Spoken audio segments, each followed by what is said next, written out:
May hapon, atong gisaulog karong adlaw ang piyesta sa pagkatawo ni Saint John the Baptist.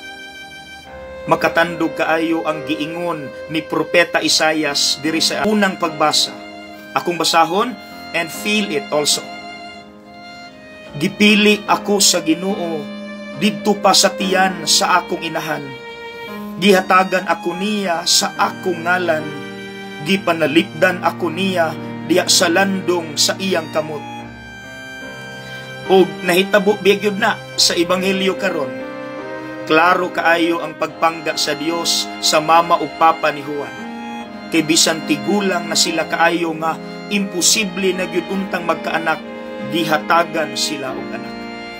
See, God really looks for ways just to make us feel that we are important.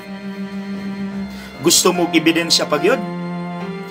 Diri sa ebanghelyo, nakapangutana biya gyud ang mga silingan. Unsa kay kaugmaon aning bataan no?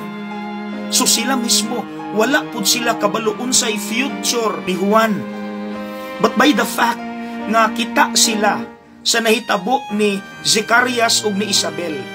So kampante sila nga the Lord is with this child. Mao na unsay giingon sa ebanghelyo. Nangalipay silang tanan.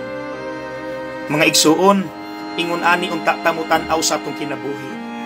Nga bisan kita daghan og mga pagsulay og mga problema, by the fact nga God is with us. Bisan wala pa ta kabalo unsay future nato, unsay mahitabo nato sa umaabot, God is with us. So angay tang magmalipayon, dili ta angay mabalaka.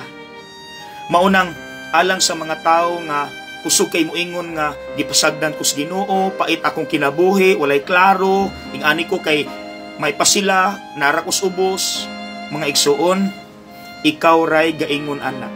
Wala na sa kasing-kasing sa Dios. Kita manggod pag abot sa problema, advance ta mag-isip. Now take note, ang pangalan baya nga John, nganong dili Zechariah Jr. ang gingalan, nganong John gyud? It's because John means God is gracious. Timan ina.